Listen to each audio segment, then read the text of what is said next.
So let us start with revision of statistic.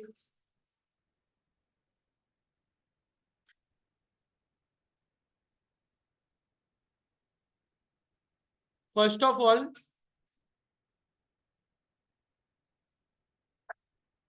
you need to know the comparative chart measurement scale.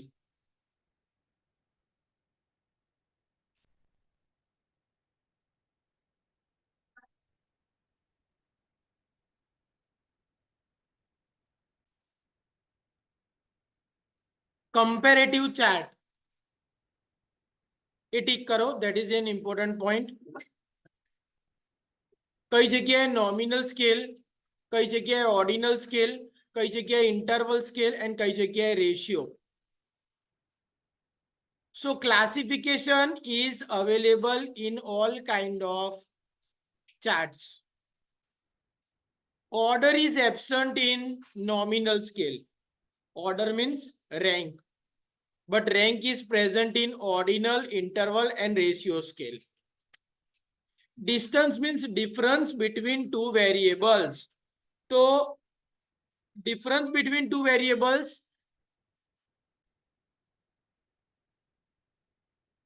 so distance difference nominal and ordinal scale માં absent છે, but it is present in interval and ratio scales. Multiplication and division is presence only in ratio scale. Ratio scale શું છે? It can be measured in terms of 0. Now natural origin, that is absolute 0, that is present in ratio scale. Determination, so in nominal scale equally we can define the ratio means numbers equally. In ordinal scale we can find the difference, that is gesture or lesser value, greater or lesser value, means we can find that some is better and some is lower. બરાબર. In interval scale equality and interval means difference is also present, and in ratio scale equality of ratio is present. ચલો relevant આ important point આયો. Statistical measure which can be used. Nominal scale માં we can find only mode. Ordinal scale હોય તો median, quartile deviation and rank correlation, because એમાં numbers available હોતા નથી. Interval scale માં number available છે, તો mean, standard deviation, product movement, correlation find કરી શકીએ. પણ જ્યારે રેશિયો ની વાત આવે ત્યારે આપણે geometric mean, harmonic mean, coefficient of variation બધું find કરી શકીએ. Test for statistical significance is not relevant. ચલો, for each of the following identify which scale of measurement is applicable. તો આ તમારે જોઈ લેવાનું છે. Some quick reference ખાસ જોજો.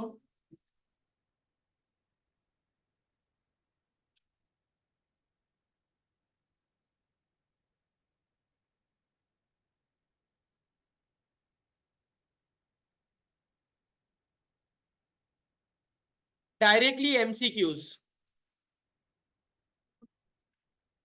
એમાં જે MCQs related to college છે એના પર વધારે ફોકસ કરીશું. તો first is MCQ number 32. From histogram we can easily visualize mode. Okay.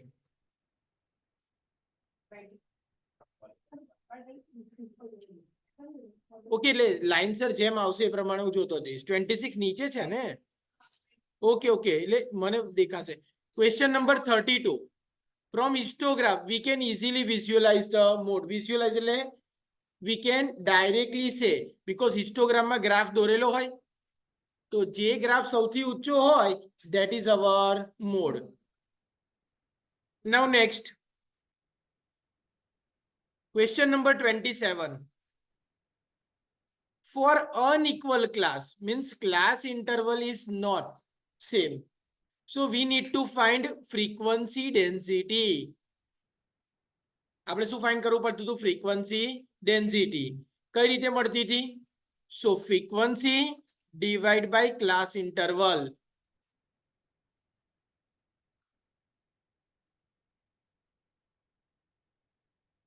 Question number 28.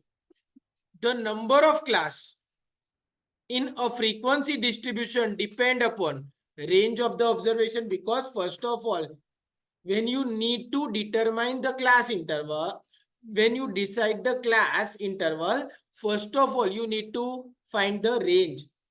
Means we need to find the largest and smallest observation difference. And second, size of the population. ત્યાર પછી આપણે class decide કરીએ. Because rule શું છે? Maximum number of class are 15 and minimum number of class કેટલા હોવા જોઈએ? 6. Next, 29. The upper limit of class interval is required. Upper limit of the class interval is required when less than type of cumulative frequency are given. તો less than ટાઈપમાં આપણે શું find કરીએ? એનાથી ઓછા observation કેટલા છે? કયું એક્ઝામ્પલ આપેલું? બોર્ડમાં કેટલાના 100 થી ઓછા પરસેન્ટેજ આયા હતા, તો ધેટ ઇઝ યોર એન. તો લાસ્ટ ક્લાસમાં આપણે 100 યુઝ કર્યા, so 100 will be consider as upper limit of the class. Clear? So less than type હોય તો upper limit, and more than હોય તો લખી રાખો ત્યાં. In case of more than, we need to consider lower limit.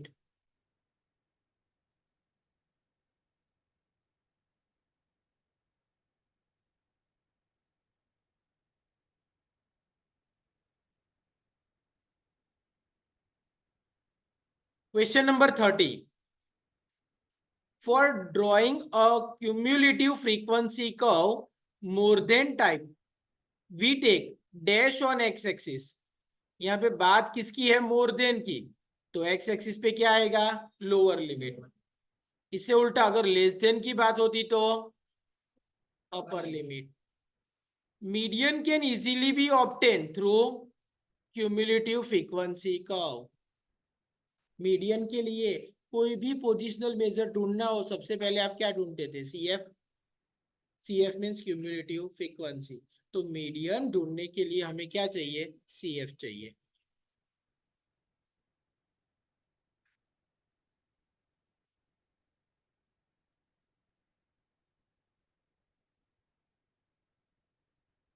ये जो बाकी सब है वो एक बार पढ़ना तो सही. Question number 73.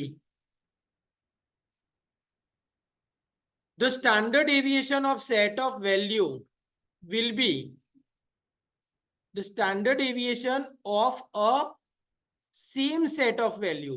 एक word add कर दो, same set of value. Means अगर all the observations are same, नहीं यहाँ पे ओके जीरो और पॉजिटिव भी लिखा है ना, तो सेम निकाल दो. अगर जीरो होता तो क्या आता? Same set of value.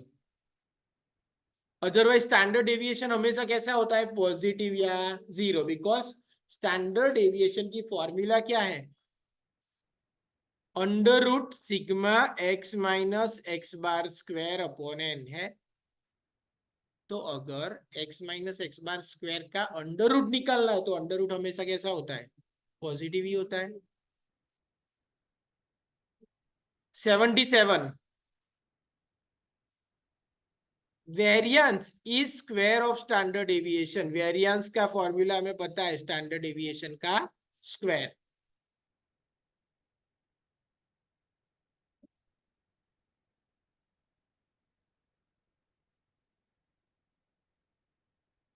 उसके बाद 94 भी याद रखना. Give the empirical equation of mode z is equal to 3m minus 2x bar, या फिर MO भी कह सकते हैं. MO is equal to 3m minus 2x bar. Mode को आप z भी कह सकते हो या फिर MO भी कह सकते हो.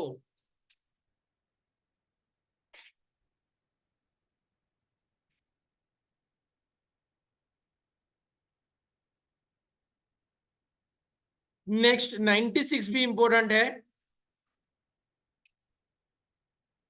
Bowley's coefficient of skewness is always between -1 and +1. Karl Pearson का जो स्कीवनेस है और उसमें अगर ammo is not available,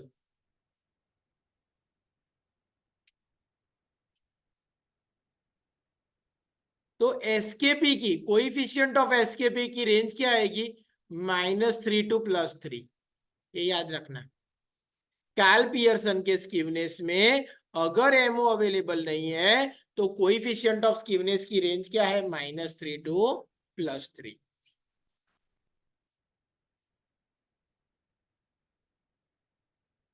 median of distribution can be obtain from, median कहां से मिलता है? तो मीडियन के लिए आप लेस देन ढूंढते थे, तो लेस देन में क्या ढूंढते थे? Cumulative frequency. और अगर क्यूमुलेटिव फ्रीक्वेंसी को आप डायग्राम में रिप्रेजेंट करते हो तो उसको हम क्या कहते थे? Ogive curve. तो लेस देन टाइप हो जाए। Which of the measure of central tendency is not affected by extreme value? तो मोड, मीडियन एंड 6 डेसाइल को एक्सट्रीम वैल्यू इफेक्ट नहीं करती। क्यों? बिकॉज हम उसमें एक्सट्रीम वैल्यू का यूज ही नहीं करते। मोड क्या है? जो चीज सबसे बार ज्यादा बार रिपीट होती है उसको हम मोड कहते हैं। तो सबसे स्मॉलर वैल्यू या सबसे बिगर वैल्यू का उसमें कुछ काम आया? मीडियन क्या है? Middle of the observation. तो उसमें भी जो ऑब्जर्वेशन एंड में या स्टार्ट में है उसकी कोई काम आया?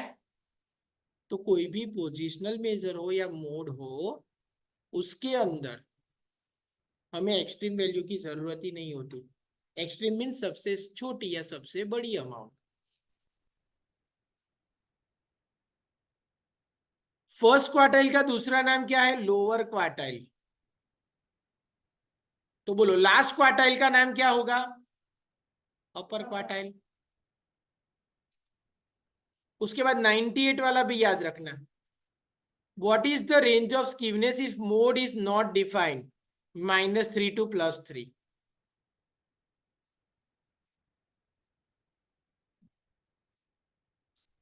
For negatively skewed distribution, the third central moment is less than 0। Distribution कैसा है? Negatively skewed. अब जो स्कीवनेस की फॉर्मूला है, बराबर, स्कीवनेस मीन्स √β1। तो उसकी फॉर्मूला है μ3/√μ2 का क्यूब। ये फॉर्मूला है। तो अगर ये अमाउंट माइनस होगी, μ3 माइनस होगा, तो ही स्क्यूनेस नेगेटिव होगा ना। क्लियर? तो μ3 are always less than 0। The percentage of observation lying between D1 and D5, 5 - 1 क्या होगा? 4। तो 4 is equal to D4 is equal to 40%।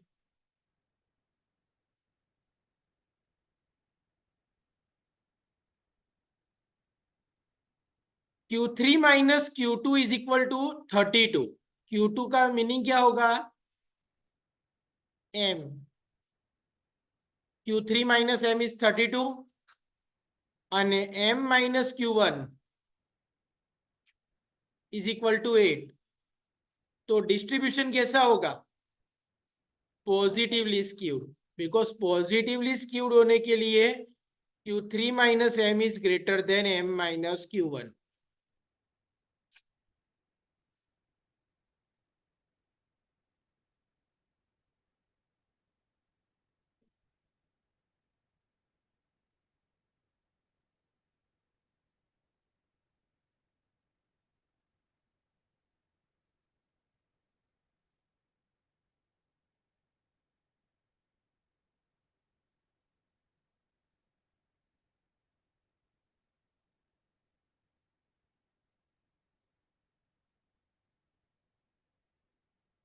अब यहां पे ध्यान, स्कीवनेस के लिए Q3 minus M is greater than M minus Q1, तो डिस्ट्रीब्यूशन कैसा होगा?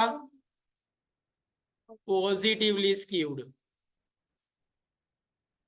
अगर Q3 minus M is less than M minus Q1, तो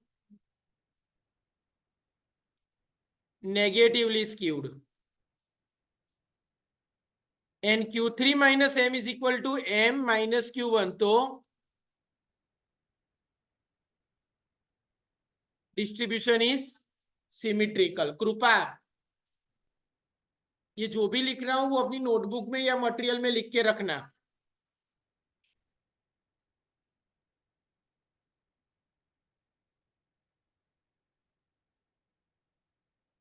उसके बाद ये सब हमने लिखा हुआ है ऑलरेडी, तो मेरे साथ रहो।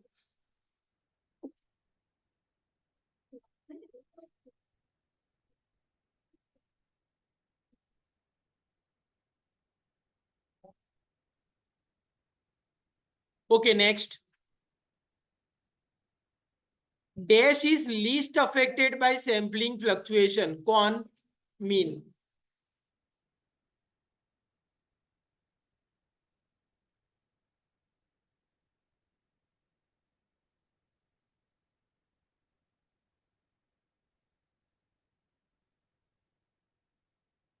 The first four movement of a distribution are zero. पहली मूवमेंट जीरो है, तो ये सेंट्रल मूवमेंट हो गई। तो μ1, μ2, μ3 and μ4 are given. Question number कौन सा है? 15। चलो, μ1 क्या है? μ2, μ3, μ4, 18। चलो, अब इसमें से क्या पूछा है? Show that the distribution is. चलो, अब यहाँ पे क्या क्या पूछ सकते हैं इसमें से? अगर आपको वेरिएंस पूछेंगे तो variance is equal to μ2 is equal to क्या हो जाएगा? 3। अगर आपको स्टैंडर्ड एविएशन पूछेंगे तो √μ2, तो √3 क्या आएगा? कैलकुलेट करो। इसमें से जितने भी क्वेश्चन आ सकते हैं वो सब मैं लिख रहा हूं। 1.73। चलो चलो, अगर आपको तीसरी चीज स्क्यूनेस पूछेंगे तो √β1 इज इक्वल टू μ3 अपॉन √μ2 का क्यूब।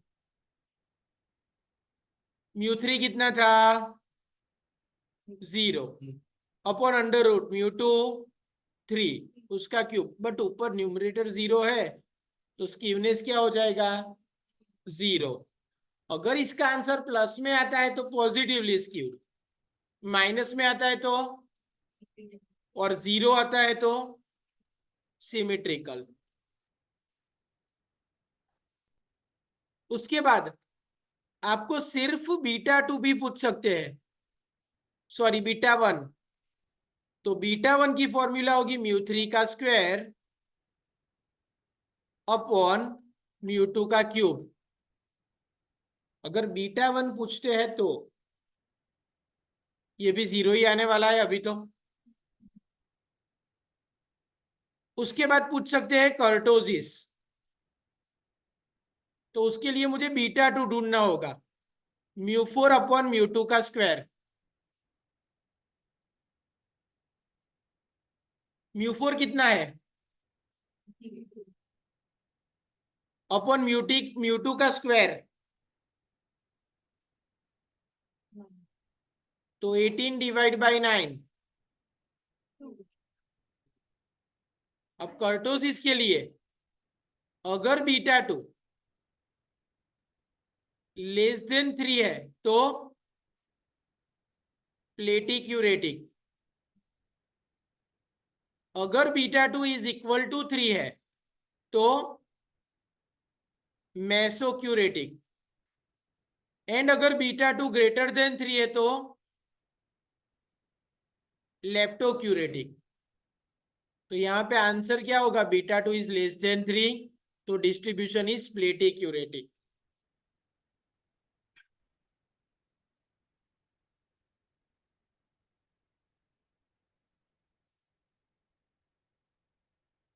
और एक चीज आपको गेमा टू भी पूछ सकते हैं, gamma two is equal to beta two minus 3।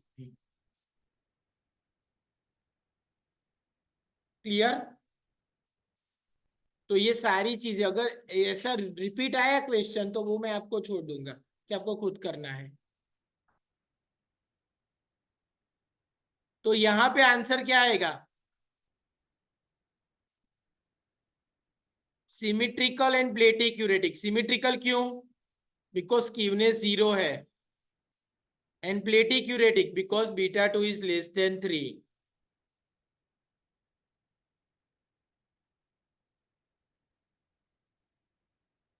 Question number 116।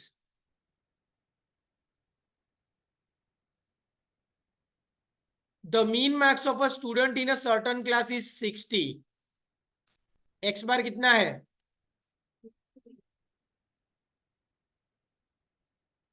the mean marks of boys in the class is 75 and girls 55. Percentage of boys and girls ढूंढना है। ऐसे सब हमने किए हैं, घर जाके प्रैक्टिस करना, अभी मैं दिखा रहा हूं, सिर्फ समझ लो, घर से गिनना। Question number 116। यहां पे आपको पूरे क्लास का एक्स बार सी कितना दिया है, 60।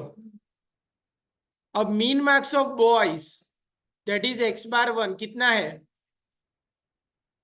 And mean marks of girls x bar 2 55 है।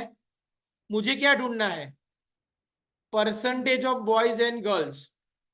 चलो टोटल परसेंटेज कितने होते हैं, तो n1 plus n2 is equal to 100 होगा। तो n1 is equal to 100 minus n2 होगा। अभी लिखना नहीं है, सिर्फ समझो, ये वीडियो में भेज दूंगा। जो बड़े सम से आपको सिर्फ देखना है। Now formula for X bar C, n1 into X bar 1 plus n2 into X bar 2 divide by n1 plus n2। X bar C is कितना था, n1 कितना आया, तो n1 की वैल्यू हमने ढूंढी है 100 minus x bar 2, 100 minus n2। तो n1 की जगह मैंने लिखा 100 minus n2 into X bar 1 कितना, plus n2 into X bar 2 upon n1 plus n2 100। 100 into 60 कितना हुआ, 75 into 100, 75 into n2 plus 55 n2। चलो तो 6000 इज इक्वल टू 7500। 75 माइनस है और 55 प्लस है, तो माइनस 20 n2 होगा। माइनस 20 इस तरफ प्लस 20 होगा। 20 n2 इज इक्वल टू 7500, ये प्लस 6000 इस तरफ माइनस 6000।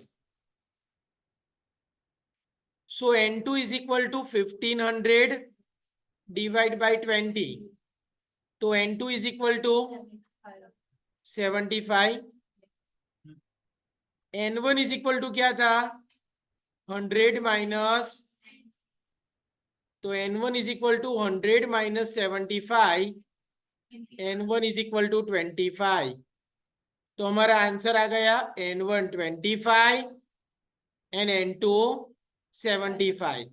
तो परसेंटेज ऑफ गर्ल्स पूछा है, तो ऊपर देख लो क्वेश्चन में गर्ल्स को हमने क्या लिया था, x बार 2। तो हमें n2 पूछा है, तो n2 की वैल्यू क्या आई, 75। N2 की वैल्यू क्या आ गई? तो हमारा आंसर आएगा 75।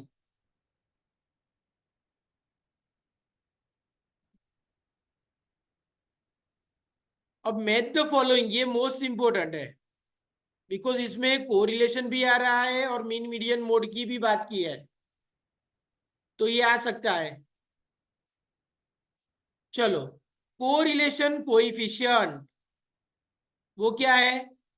Independent of change of origin and scale. Median क्या मेजर करता है? तो जब क्वालिटेटिव डेटा होगा, जब आप मेजर नहीं कर सकते, रैंक दे सकते हो, तब मीडियन सुटेबल है। कोएफिशिएंट ऑफ वेरिएशन सीवी क्या इंडिकेट करता है? Variability. And standard deviation, standard deviation कोई भी मेजर ऑफ डिस्पर्जन है, वो independent of change of origin है but depend on change of scale है। तो याद क्या रखना है? एक, any measure of central tendency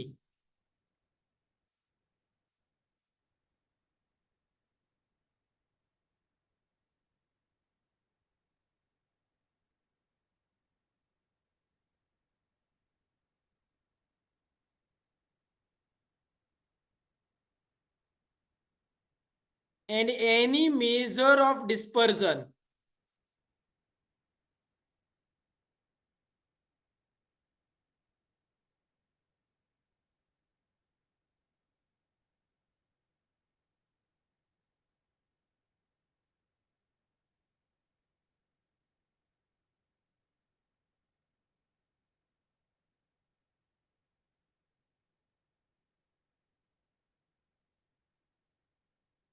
तो कोई भी मेजर ऑफ सेंट्रल टेंडेंसी है तो हर एक ऑब्जर्वेशन को प्लस माइनस मल्टीप्लाई डिवाइड जिससे भी करोगे, ऑब्जर्वेशन भी उससे ही मल्टीप्लाई या डिवाइड हो जाएगा। बट मेजर ऑफ डिस्पर्जन किसके ऊपर डिपेंड करता है? चेंज ऑफ स्केल के ऊपर ही। It is independent of change of origin.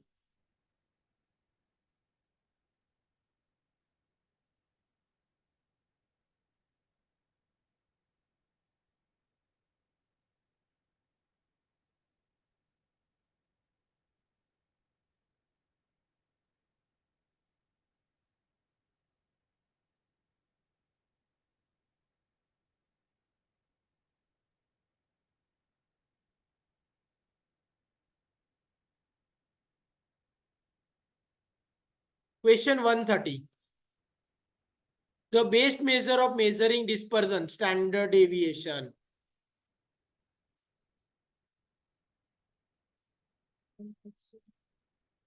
Okay sorry, question number 102,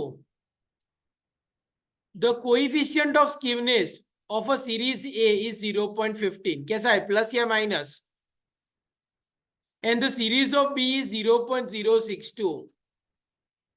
कौन सी वैल्यू ज्यादा है, 0.15 बड़ी या 0.062 बड़ी? बड़ी अमाउंट कौन सी है?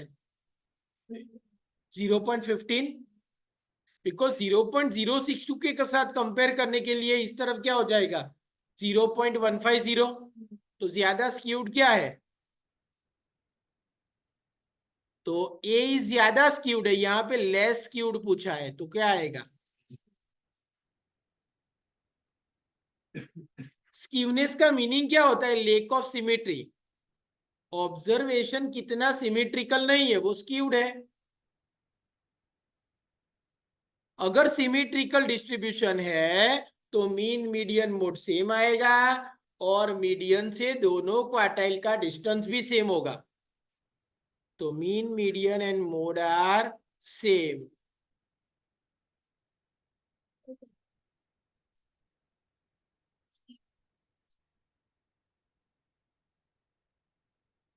कहाँ पे सी लिखा है? बराबर है, ए ही आएगा। मीन मीडियन मोड वो तीनों सेम आएगा।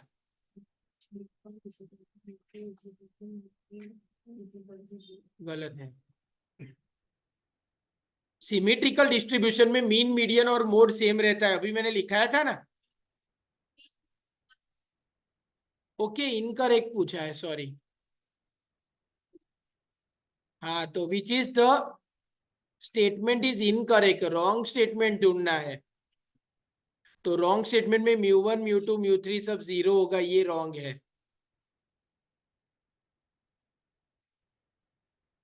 Question 105, which of the following measure of dispersion at a negative values. तो range, mean deviation, standard deviation, तो आंसर आएगा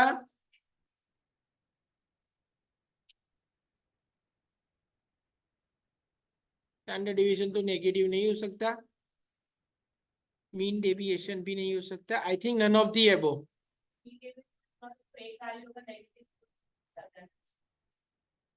क्या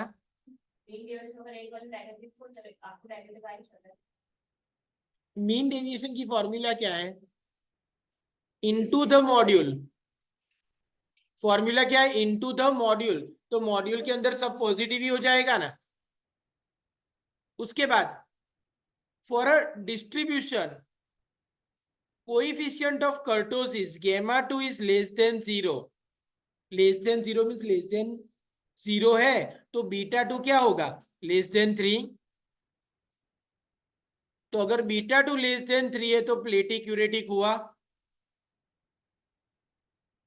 The sum of absolute deviation about median is minimum. तो sigma x minus m वो क्या होगा? Minimum. Module में नहीं है, sigma x minus m minimum होगा and sigma x minus x bar क्या होगा? 0।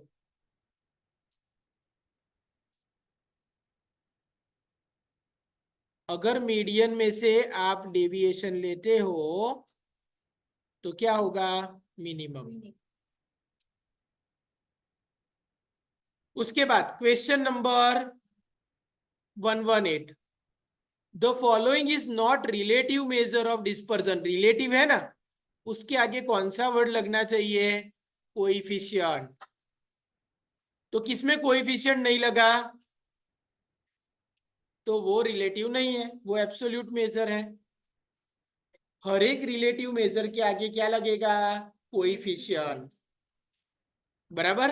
और जो रिलेटिव मेजर होते हैं वो कैसे होते हैं? Unit free. और जो एब्सोल्यूट मेजर होते हैं अंजलि, उसके पीछे यूनिट लगता है, किलोग्राम, रुपीस, बराबर।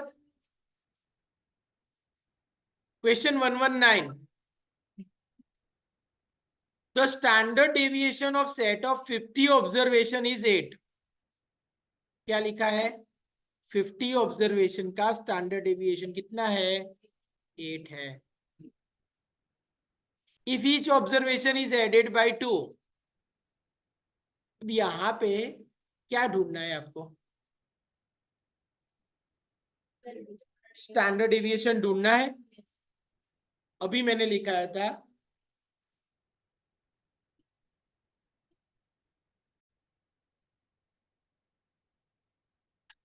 चलो MCQ number 120, platykurtic distribution has a value less than 3। हमણાં જ આવી ગયો।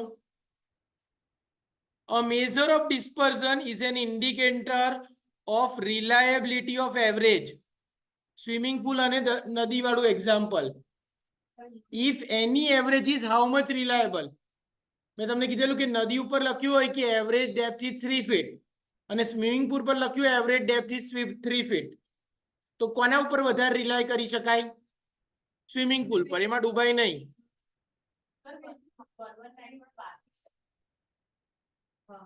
Okay, the standard deviation of a set of 50 observation, n is equal to 50 and sigma is equal to 8. If each observation is added by 2, तो new standard deviation में कोई फर्क ना पड़े, 8 ना 8 ज रहे, because standard deviation is a part of measure of dispersion. बराबर. Major of dispersion is independent of change of origin but depend on change of scale. Multiplication અને ડિવિઝન ની એના પર અસર થાય પણ પ્લસ માઇનસ ની અસર થાય નહીં. Question 122. The third and first quartiles are 56 is Q3. હંમેશા થર્ડ ક્વાર્ટાઇલ મોટો હોય.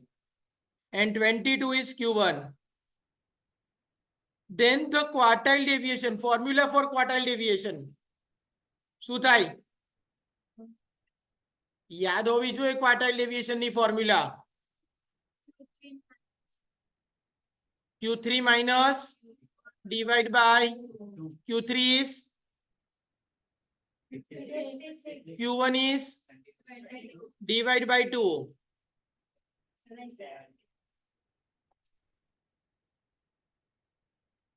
Now question 130. The best measure for measuring dispersion, standard deviation. 131.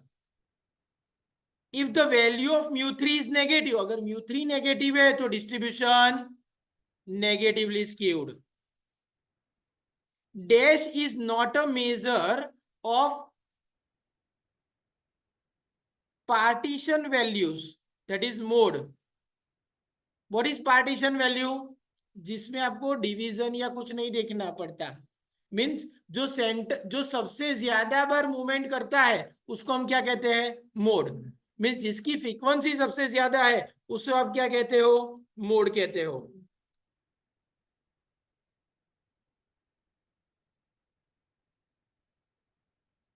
Dash is measure of central tendency which is not used for further algebraic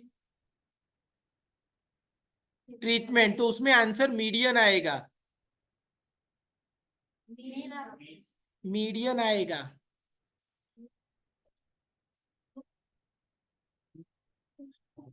सबसे पहले median की limitation में पढ़ो. Demerits या limitation. Median कोई भी पोजिशनल मेजर होगा ना वो फर्दर एल्जिब्रिक ट्रीटमेंट के लिए यूजफुल नहीं है. बाकी geometric mean, harmonic mean and mean उसका यूज आप फर्दर एल्जिब्रिक ट्रीटमेंट के लिए कर सकते हो.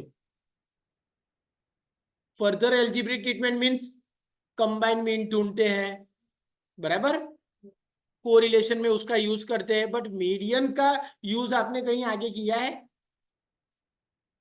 नहीं किया ना.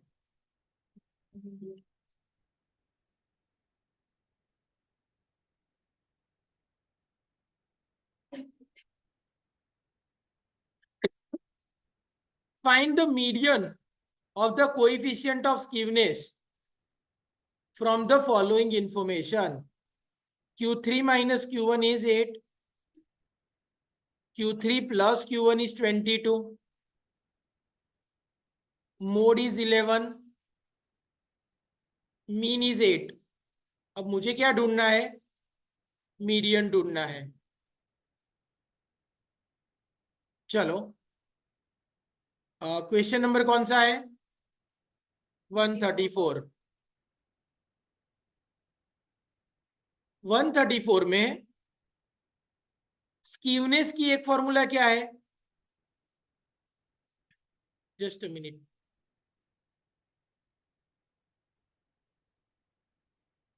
X bar minus ammo.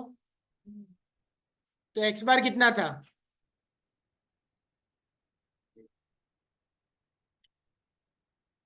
और एमओ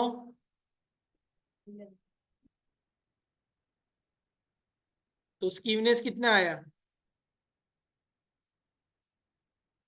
-3. स्कीवनेस की दूसरी फॉर्मूला है 3 into X bar minus M. स्कीवनेस कितनी आई मेरी?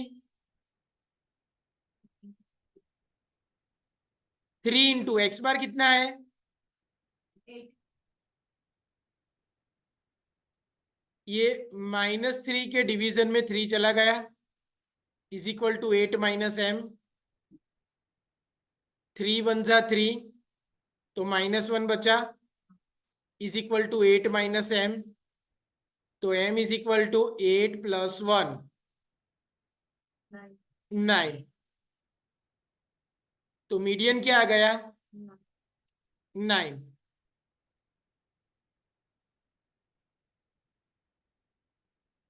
तो मीडियन 9। आपको क्या ढूंढना है? Find the median and coefficient of skewness. Median 9 वाले दो आंसर दिख रहे हैं मुझे, और मुझे क्या ढूंढना है? कोएफिशिएंट ऑफ स्क्यूनेस मींस ए और बी में से मेरा एक आंसर होना चाहिए। ये पता चला। अब कोएफिशिएंट ऑफ स्क्यूनेस की फॉर्मूला बाउली वाली यूज करेंगे हम, क्योंकि Q1 और Q3 दोनों है। तो कोएफिशिएंट ऑफ एस के भी formula Q3 plus Q1 minus 2m upon Q3 minus Q1। Q3 कितना है?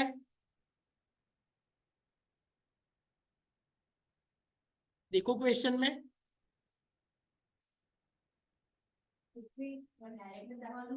Q3 प्लस Q1 दिया है ना 22, तो वो लिख लो। माइनस 2 इंटू एम कितना आया? 9. Q3 minus Q1 8. 8। तो 22 माइनस 18 अपॉन 8 0.5. 0.5। Yes. तो मेरा आंसर क्या आएगा? ए। ये इंपॉर्टेंट सम है।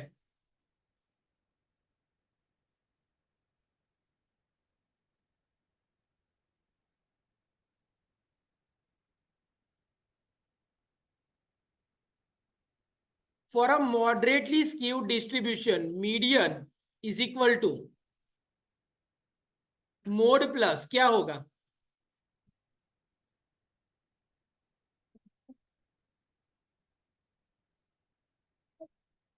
वन 123।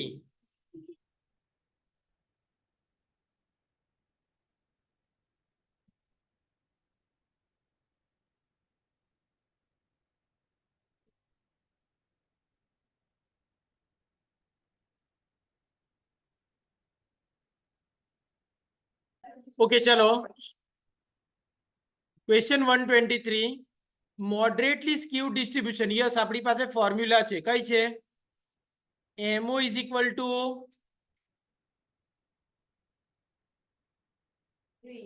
3m minus 2x બાર, અને બીજી સ્ક્યુડ માટે એક ફોર્મ્યુલા હતી સ્ક્યુનેસ ફાઇન્ડ કરવાની। Skewness is equal to 3 into x bar minus m. Now by using these two formulas, if the distribution is moderately skewed, mod plus x bar minus mo.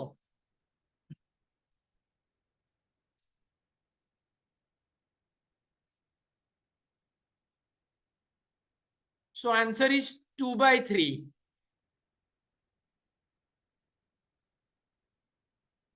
Our formula is mo is equal to 3m minus 2x bar. तो अगर x बार को अलग कर देंगे आप, तो जब आप कैलकुलेट करने जाओगे तो 3 और 2 दोनों है, तो उसको बाइफरगेट करोगे तो क्या आएगा? 2/3। बिकॉज और कोई ऑप्शन सूट ही नहीं करता जिसमें 2 और 3 दोनों हो।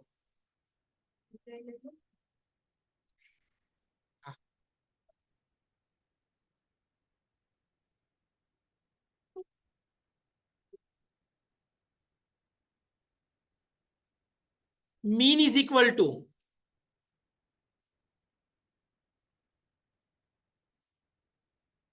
तो mean is equal to By 2. Wow. यहाँ पे median is equal to mode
one by two answer है, Yes. तो आंसर इज ये याद ही रखना 1/2, बिकॉज यहाँ पे 2/3 है, 3 न्यूमरेटर में आ गया तो 2 डिनोमिनेटर में चला जाएगा। Question 125, arithmetic mean and harmonic mean of two observation are 25 and 9.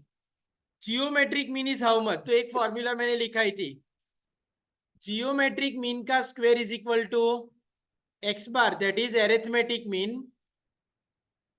X bar और एरिथमेटिक मीन सेम ही होता है, into harmonic mean. Arithmetic mean कितना है?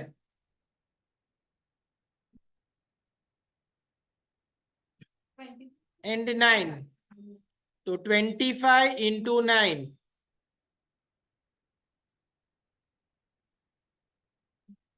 225। तो जियोमेट्रिक मीन यहाँ पे स्क्वायर है, तो geometric mean is equal to under root 225, तो 15।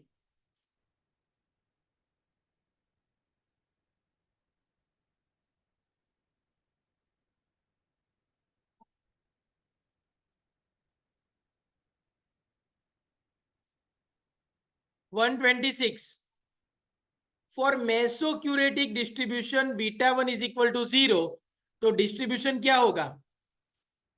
सिमेट्रिक आएगा, नॉर्मल नहीं। सिमेट्रिक भी कह सकते हैं और नॉर्मल डिस्ट्रीब्यूशन भी कह सकते हैं, so both.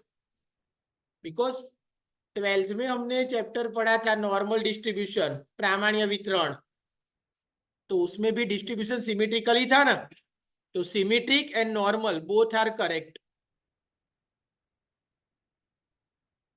Standard deviation of second central movement, बोलो ये आंसर आप बताओ। 4, कैसे 4? बिकॉज सेंट्रल से सेकेंड सेंट्रल मूवमेंट को हम क्या कहते हैं? μ2, तो standard deviation is equal to under root μ2, अभी लिखाया था ना। Yes.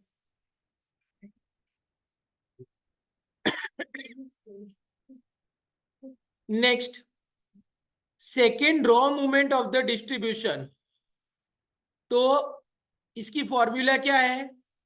μ2 की फॉर्मूला है sigma x minus x bar square upon n। तो ये यहाँ पे इस प्रकार लिखिए 1/n into sigma x minus x bar square, divide by n की जगह 1/n लिख दिया, सेम ही हुआ ना।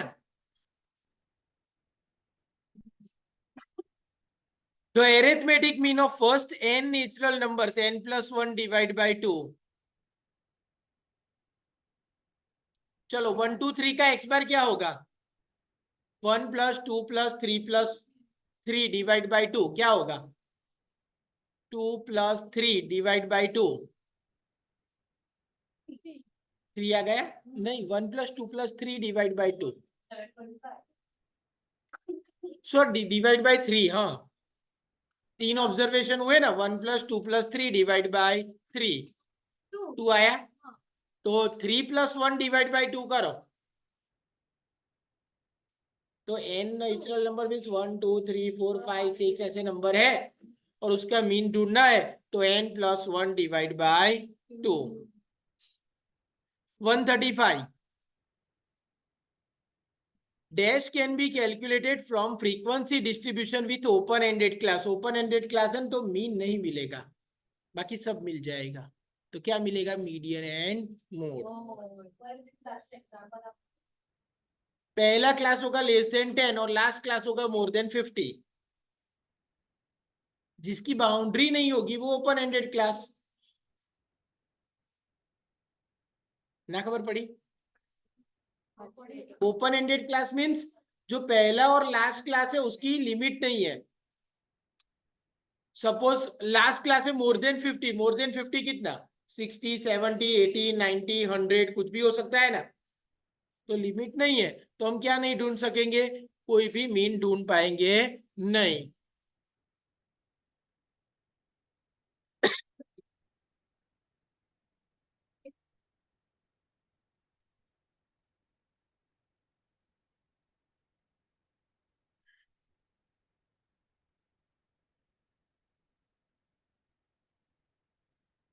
चलो ये ध्यान से पढ़ना, if sigma x minus five is equal to 0, तो फाइव क्या है, X बार x बार, तो the arithmetic mean of the distribution is 5। Rupa first bench पर जोता रहो।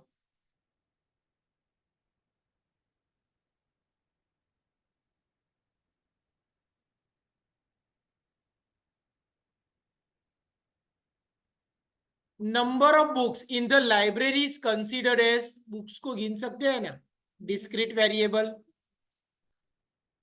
gamma 1 is less than 0, तो distribution is negatively skewed. If any observation of the given variable is 0, तो geometric mean 0 ही हो जाएगा, बिकॉज किसी भी चीज को 0 से मल्टीप्लाई करोगे तो आंसर 0 ही आएगा ना। Measure of the skewness based on quartile, वो बाउली का स्क्यूनेस है।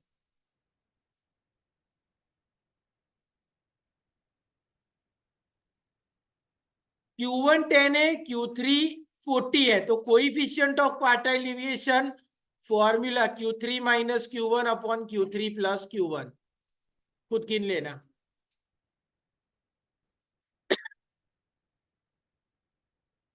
Variance is same as mu2. mu2 means second central movement. Age on last birthday वो डिस्क्रीट सीरीज हुई, बिकॉज ईयर को आप काउंट कर सकते हैं 25 साल 30 साल। For a given set of observation 1 4 4 4 and 7 we can say that, चलो मोड कितना आ गया 4, मोड तो पता चल गया। मीडियन कितना आया, कितने ऑब्जर्वेशन है 1 2 3 4 एंड 5, 5 प्लस 1 6 डिवाइड बाय 2, तो थर्ड ऑब्जर्वेशन कौन सा आया, 4 तो दो चीज तो मैच हो गई ना, मीडियन और मोड, yes तो मीन भी बट ऑब्वियस मैच होगा ही, तो आंसर इज सी। वेरिएंस क्या है, तो स्टैंडर्ड डेविएशन का स्क्वायर। स्क्यूनेस क्या बताता है, तो कि सिमेट्री कितनी नहीं है, lack of symmetry. For a arbitrary value 5, arbitrary value means a is equal to हमने 5 लिया है, μ1 3 है, तो मीन की फॉर्मूला क्या है, mean is equal to v1, v1 is equal to a plus μ1 dash, तो 5 प्लस 3 मीन क्या आएगा 8।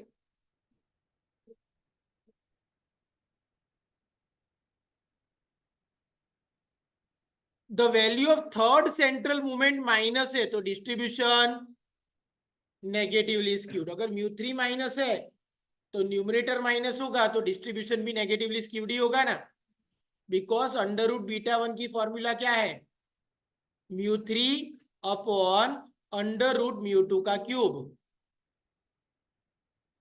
If second and fourth central movement, ये μ2 है और ये μ4 है, तो कर्टोसिस की फॉर्मूला क्या थी, तो β2 इज इक्वल टू μ4 अपॉन μ2 का स्क्वायर। μ4 कितना है और μ2 क्या था 2 का स्क्वायर, तो 16 डिवाइड बाय 4, 4 आया ना, 4 इज ग्रेटर देन 3, तो distribution is लेप्टोक्यूरेटिक।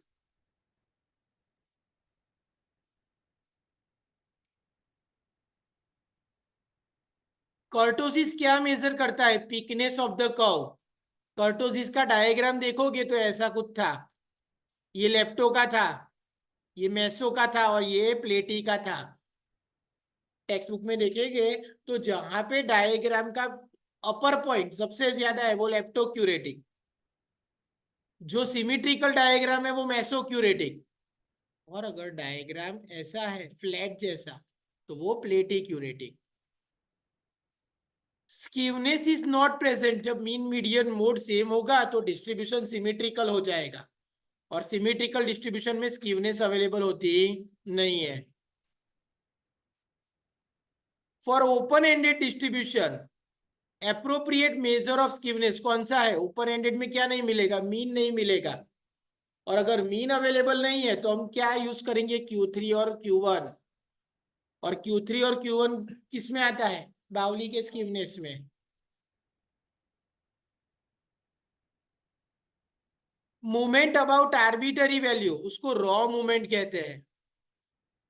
Arbitrary value means μ1 dash, μ2 dash, μ3 dash, that is movement from A.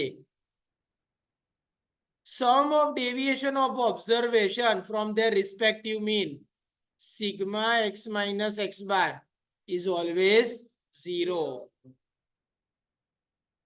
First central moment हमेशा 0 ही होता है, μ1 0 से ही शुरुआत करते हैं हम।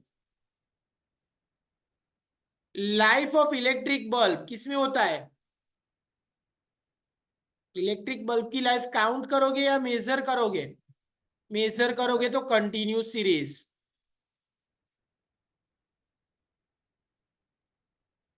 द नॉर्मल कर्व कैसी होती है? Mesokurtic. Caste of the person वो क्वालिटेटिव वेरिएबल है। Movement about arbitrary origin raw movement को कहते हैं। हम वापिस आया, if quartiles are at equidistance तो स्कीवनेस 0 होगी, तो symmetrical. The first order movement about mean that is μ1 is equal to 0. The first movement about origin is 5. First movement about origin, that is movement from 0, that is v1 is equal to x bar is equal to 5. तो mean क्या होगा? 5 होगा ना।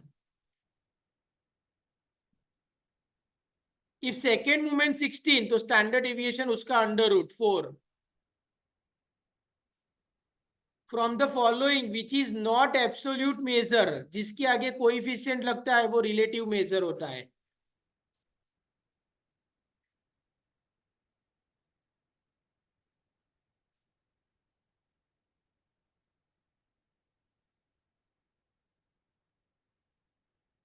Variance of first 15 natural number, इसके लिए formula दिए देखो तो मटेरियल में।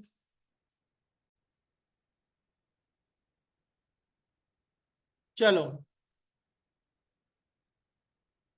तो variance of first n natural numbers, तो वेरिएंस की फॉर्मूला क्या है? अंडर रूट बोलो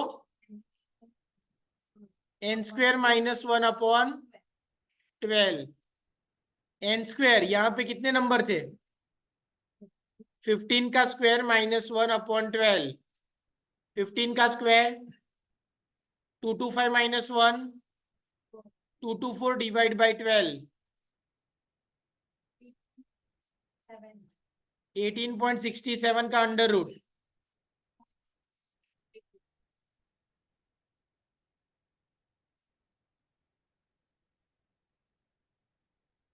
फोर 4.32 तो नहीं दिया, बट 56 डिवाइड बाई 3 करो।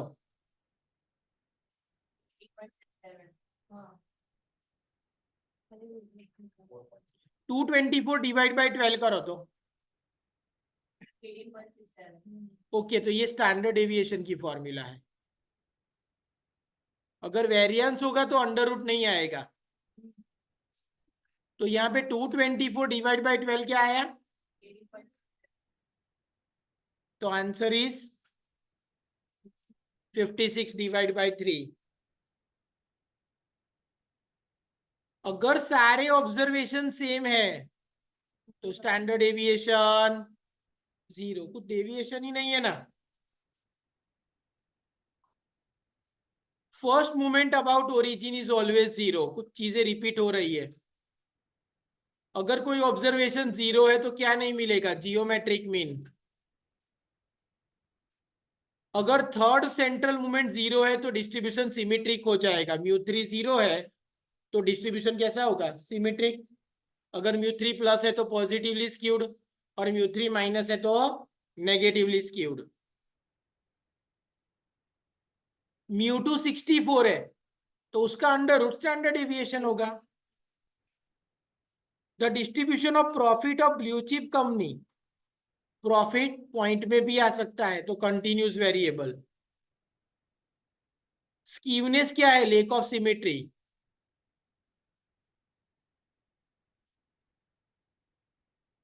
If the third order central movement of the distribution is negative, μ3 negative है तो negatively skewed. Dash measure of central tendency is not capable for further arithmetic treatment, तो किसमें, mode. सभी mean में further arithmetic treatment होती है।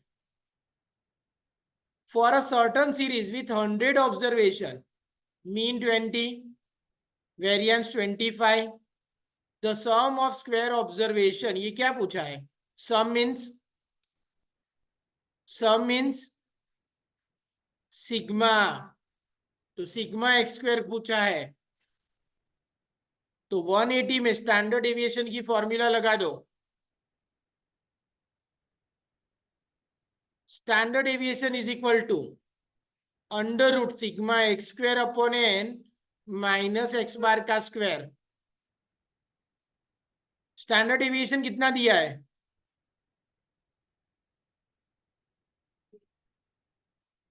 Variance दिया है 25, तो वेरिएंस दिया है तो स्टैंडर्ड डेविएशन का स्क्वायर होगा।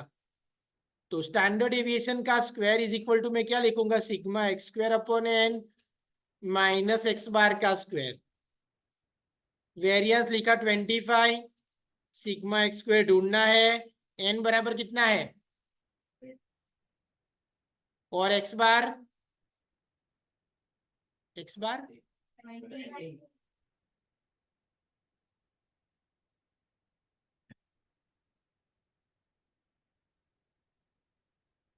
चलो कैलकुलेट करेंगे हम। तो 25, नहीं ये माइनस है तो पहले इसका, तो 400 प्लस हो जाएगा, is equal to sigma x square upon 100। तो 425 into 100 is equal to sigma x square, तो 45 सिग्मा एक्स स्क्वायर, तो 42,500। क्यूम्युलेटिव फ्रीक्वेंसी कर्व को हम क्या कहते हैं, ओजाइव कर्व।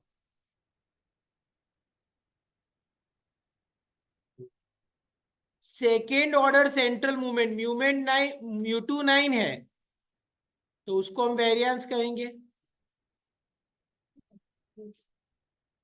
और स्टैंडर्ड डेविएशन क्या होता है, μ2 का अंडर रूट, तो वो 3 आएगा।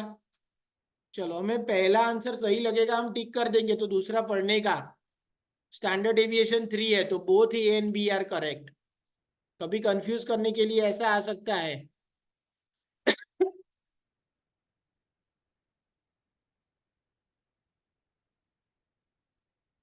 If each observation of the given data increase by constant a, तो मीन भी ए से इंक्रीज हो जाएगा।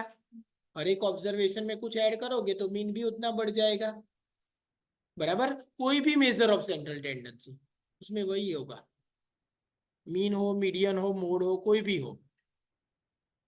फर्स्ट फोर सेंट्रल मूवमेंट 0, बराबर, तो डिस्ट्रीब्यूशन हुई, ये खुद गिन लेना। Movement about dash is called central movement, तो मूवमेंट फ्रॉम अरिथमेटिक मीन उसको सेंट्रल मूवमेंट बोलते हैं। द नंबर ऑफ मिस्टेक पर पेज, वो गिन सकते हैं, डिस्क्रीट वेरिएबल है। For dash arbitrary value, first raw movement is 7 and mean is 10. तो वो वैल्यू क्या होगी 3, बिकॉज फॉर्मूला क्या है एक्स बार की v1 is equal to x bar is equal to a plus mu one dash. तो x bar कितना है मीन कितना दिया था और a कितना था a ढूंढना है आपको। For dash arbitrary value first raw movement तो म्यू वन डैश क्या है 7, तो a ढूंढना है तो a इज इक्वल टू क्या होगा 10 minus 7 3।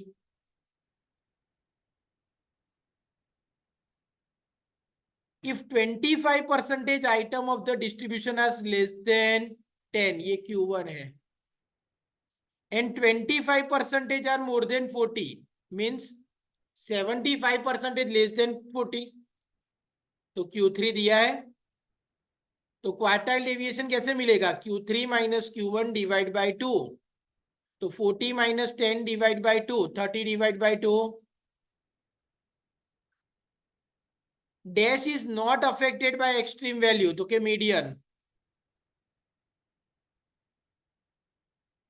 In the dash series the upper limit and lower limit are included, कौन से क्लास में तो के इंक्लूसिव क्लास। एक्सक्लूसिव क्लास में हम क्या इंक्लूड नहीं करते अपर लिमिट। अगर क्लास ऐसा है 0 to 10, 10 to 20, 20 to 30, तो 20 कहाँ लिखोगे 10 to 20 में या 20 to 30 में।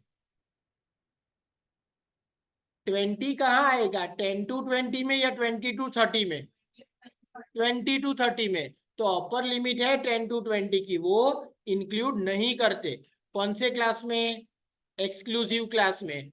बट अगर इंक्लूसिव क्लास है 0 to 9, 10 to 19, तो दोनों लिमिट इंक्लूड हो जाएगी।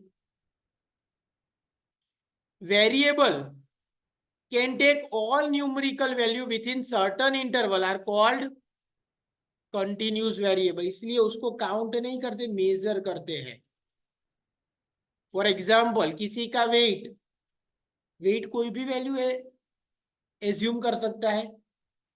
आप ऐसा नहीं बोल सकते कि किसी का वेट 50 kg और किसी का 51 kg है तो बीच में कोई आएगा ही नहीं। 50 kg एंड 500 ग्राम भी हो सकता है ना। The series for which the coefficient of variation is greater is said to be more variable। अगर सीवी ज्यादा है तो वेरिएबिलिटी ज्यादा और स्टेबिलिटी कम। तो लेस स्टेबल भी कह सकते हैं, लेस कंसिस्टेंट भी कह सकते हैं, तो इसका आंसर आएगा D, all of the above. For a normal curve beta 2 क्या आएगा 3, बिकॉज नॉर्मल कर्व कैसा होता है mesokurtic. Second and fourth central moment of orbit distribution are 2 and, ये μ2 दिया है, ये μ4 दिया है, तो ये आपको गिनना आएगा। चलो बाकी सारे थोड़े ही बचे हैं, देख लेते हैं।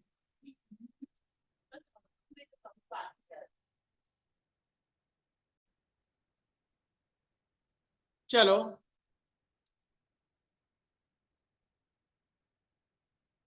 तो height of a person is continuous variable if mean is 40 x bar 40। Second central movement એટલે μ2 36, तो सीवी की फॉर्मूला क्या है standard aviation upon x bar into 100। Standard aviation इसलिए μ2 का अंडर रूट 36 का अंडर रूट 6 अपॉन 40 इंटू 100 करो।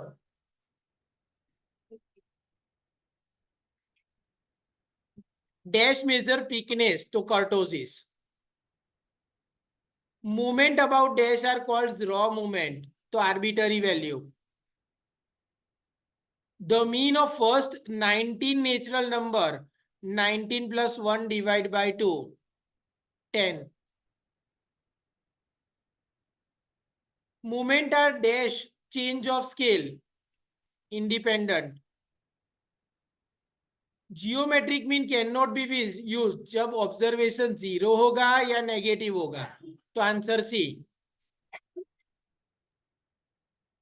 Dash is suitable measure for average size of ready-made garment. तो मोड कौन सा एग्जाम्पल, जब जीन्स या शूज खरीदने जाते हो तो कोई पर्टिकुलर साइज की क्वांटिटी ज्यादा होती है तो वो मोड यूज करते हैं हम. The value of second and third central movement 2n-4. तो डिस्ट्रीब्यूशन नेगेटिवली स्क्यूड. क्यों? बिकॉज μ3 नेगेटिव है. बाउलिस कोएफिशिएंट स्क्यूनेस -1 और +1 के बीच में आता है.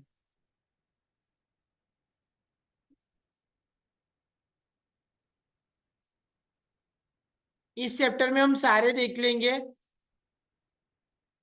जो कॉलेज में आए हैं एग्जाम में, वो मैं बोल देता हूं, बाकी सब भी आप एक बार देख लेना. चलो 238. Regression coefficient are independent of change of origin but not change of scale. इसलिए Cx और Cy कंसीडर करते हैं हम.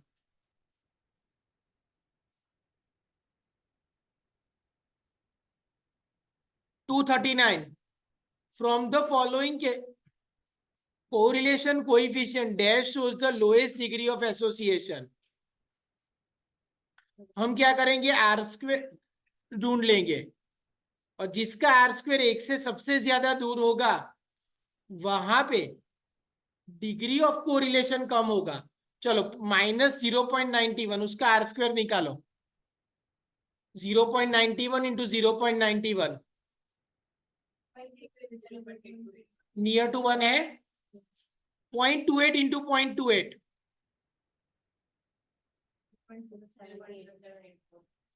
0.7 आया. ये लिस्ट लग रहा है. और लास्ट देखो 0.1 इंटू 0.1. तो जिसका आर स्क्वेयर लीस्ट होगा वहां पे डिग्री ऑफ कोरिलेशन सबसे कम होगा 0.1. Two variables give x bar 20, y bar 15, standard deviation x4, standard deviation y3. R is equal to, then most likely value of y when x is 25. तो सबसे पहले question number 240 में regression line कौन सी आ गई? Because y ढूंढना है. Okay सबसे पहले BY/X ढूंढना है. कौन सी फॉर्मूला? R दिया है तो standard deviation y upon standard deviation x. उसके बाद A ढूंढेंगे. A कैसे मिलेगा? y bar minus BY/X into x bar. उसके बाद y cap is equal to A plus BY/X into x. अब इस इक्वेशन में y cap is equal to dash plus dash. x की वैल्यू कितना लिखोगे आप? 25. तो आंसर मिल जाएगा. क्लियर?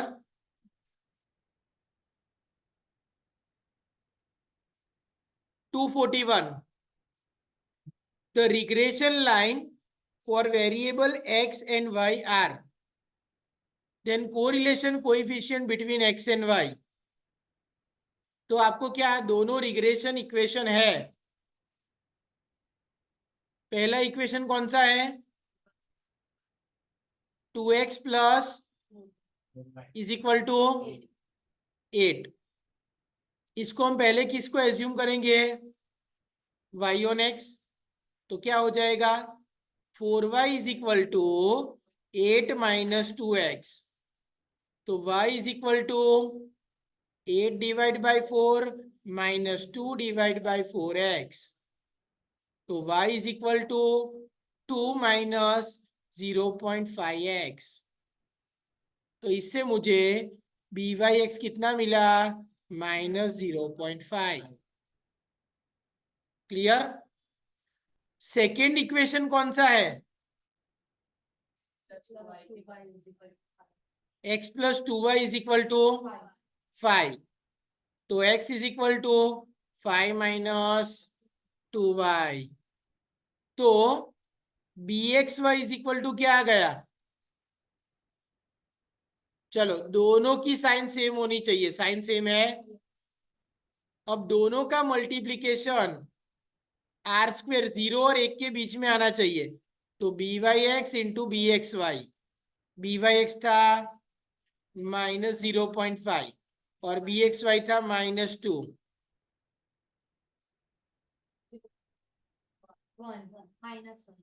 तो माइनस माइनस तो प्लस ही होगा ना. तो आर इज इक्वल टू क्या हो जाएगा? 1 का अंडर रूट. तो R is equal to 1. But B Y X और बी एक्स वाई माइनस है तो आर क्या हो जाएगा? Because B Y X Y and R सबकी साइन क्या होती है? सेम होती है ना. तो आर इज इक्वल टू -1. तो आंसर क्या आएगा?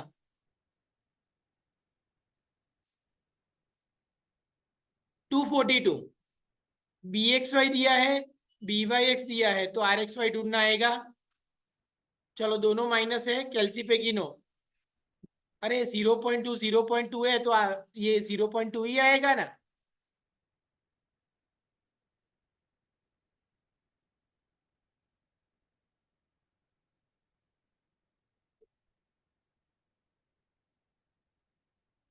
Are square 0.04.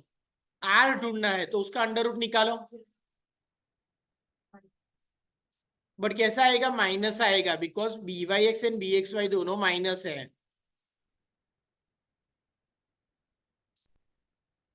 For a variable data X Y 10 4 11 3 12 2 14 0. तो आई थिंक सब कांस्टेंट रेशियो में चेंज हो रहा है. हो रहा है ना कांस्टेंट रेशियो में. 10 का 11 किया तो 4 का 3 हो गया. तो एक इंक्रीज होता है तो दूसरा डिक्रीज हो रहा है. अगर ऑपोजिट डायरेक्शन में एक्स और वाई मूव कर रहे हैं तो कोरिलेशन नेगेटिव होना चाहिए. और सेम प्रपोर्शन में है तो -1.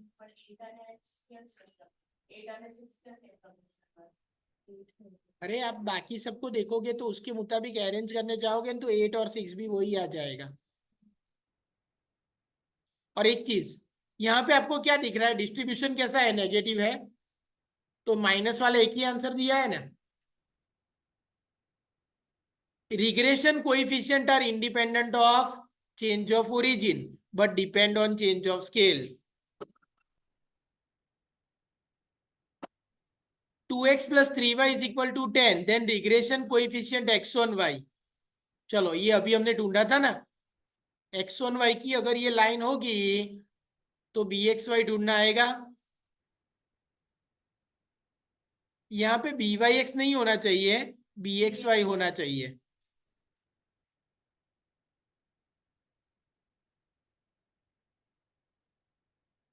Regression equation is also known as line of average relationship. कैसे पता चलेगा? Because both regression line intersect each other at their respective mean. दोनों रिग्रेशन लाइन एक दूसरे को कहाँ इंटरसेक्ट करती है? एक्स बार और वाई बार में. 231.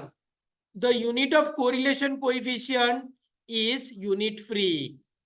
तो नॉट एग्जिस्ट. नॉट एग्जिस्ट की जगह यूनिट फ्री भी लिख सकते हैं. जिसके आगे कोएफिशिएंट लगता है वो यूनिट फ्री हो जाएगा. The correlation coefficient between two variables keeping the effect of other variable constant उसे हम क्या कहते हैं? Partial correlation.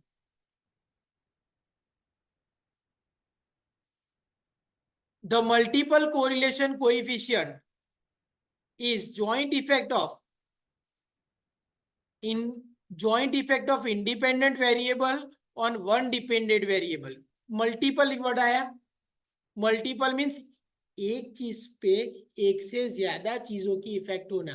एग्जाम्पल क्रॉप पे रेन और फर्टिलाइजर दोनों की इफेक्ट होना, तो मल्टीपल कोरिलेशन हुआ। The comparison between two variable having two pair of observation, दो ही पेयर है ऑब्जर्वेशन की, तो +1 आएगा या -1 आएगा। As the value of x decrease, if the value of y also decrease, तो पॉजिटिव कोरिलेशन हुआ। अगर सेम डायरेक्शन में मूव करता है तो पॉजिटिव कोरिलेशन, ऑपोजिट डायरेक्शन में मूव करता है तो in regression line y on x is explanatory variable, उसको दूसरा नाम इंडिपेंडेंट वेरिएबल, और y क्या है, एक्सप्लेन या dependent variable. Suppose you are told that there is a positive relationship between incentive and the productivity. Which of the following is correct? Means आप worker को जितना इंसेंटिव दोगे वो लोग उतना अच्छा काम करेंगे,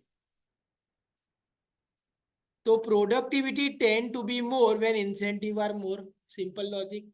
अगर पॉजिटिव कोरिलेशन है तो एक चीज इंक्रीज होगी तो दूसरी भी इंक्रीज ही होगी ना। The function y is equal to a plus bx plus cxn वो सिंपल नॉन लीनियर कोरिलेशन है, ये याद रखना।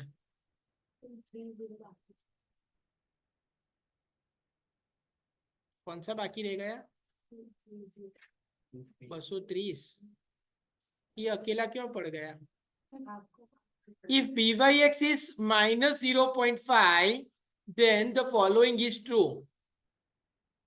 अब byx माइनस है, 0.5 मीन्स हाफ हो गया, तो अगर किसी वेरिएबल में एक चीज की बढ़ोतरी करेंगे उसके कंपेयर में दूसरे चीज में हाफ वेरिएबल की बढ़ोतरी, माइनस है तो घटोती होगी, कम हो जाएगा। माइनस है तो नेगेटिव रिलेशन, x बढ़ेगा तो y कम होगा और x कम होगा तो y, क्लियर? नेगेटिव है तो ऑपोजिट डायरेक्शन में, और r क्या है, माइनस है, बराबर। तो with increase in 1 unit of x expected decrease in y 0.5।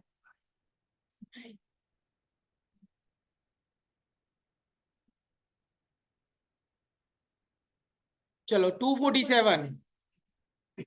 x and y are two independent random variables। x और y दोनों कैसे है, इंडिपेंडेंट वेरिएबल है। Then the value of regression coefficient क्या होगी, 0, बिकॉज दोनों इंडिपेंडेंट वेरिएबल एक दूसरे पे डिपेंड ही नहीं करते। Clear?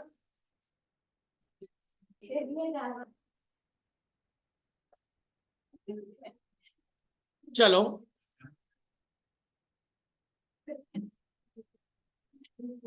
Correlation coefficient will be negative. कब नेगेटिव होगा, जब ऑपोजिट डायरेक्शन में वर्क करेगा। x इंक्रीज तो y डिक्रीज, x डिक्रीज तो y increase. For two regression line 3x minus 4y is equal to -8, 4x minus 3y is equal to 1, तो mean एलिमिनेटरी method लोपनी रीते આપણે શોધતા શીખી ગયા હતા, तो ये फाइंड कर लेजो। If the correlation coefficient between x and y is 0.7, r कितना है, 0.7, then percentage of variation unaccounted for unexplained, 0.7 का स्क्वायर क्या होगा, 0.49। तो r इज इक्वल टू 0.7, तो r स्क्वायर क्या होगा, इंटू 100 करोगे तो 49% वेरिएबल आर एक्सप्लेन्ड। ये रिग्रेशन लाइन 49% वेरिएबल को एक्सप्लेन करेगी, तो 100 minus 49, 51% are.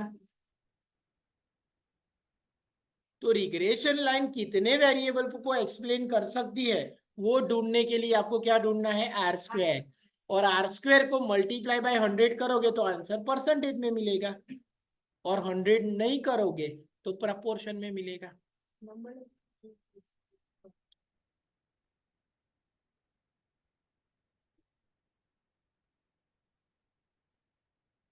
x minus y is equal to 50 is the relationship between x and y, then correlation coefficient, अरे स्पेसिफिक फॉर्मूला है और x और y का रिलेशन क्या होगा, ये माइनस वाई इस तरफ प्लस वाई हो जाएगा,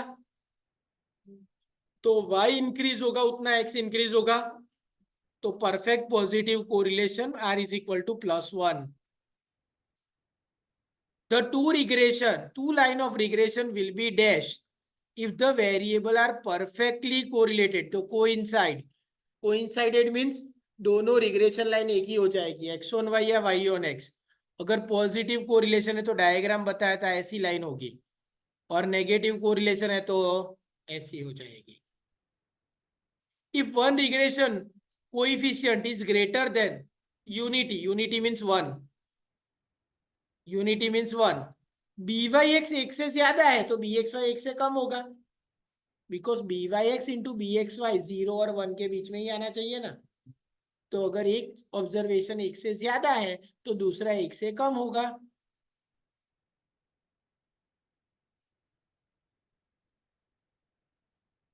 regression coefficient is independent of change of origin. A positive significant correlation between the number of shoes produced and the steel. अब shoes और steel दोनों में कोई रिलेशन है नहीं है ना, तो उसको हम क्या कहेंगे, Singham correlation, nonsense correlation, nonsense. If the correlation coefficient between two variable x and y is 1, then the two line of regression, अगर कोरिलेशन +1 या -1 है तो दोनों रिग्रेशन लाइन कोइंसाइड हो जाएगी. If the slope of two regression line are negative, then correlation coefficient is negative. Which of the following is most likely to be an inverse relationship? भाई price and sales inverse relationship, price बढ़ेगा तो cell कम हो जाएगा, cell की जगह वो लोग demand भी लिख सकते हैं.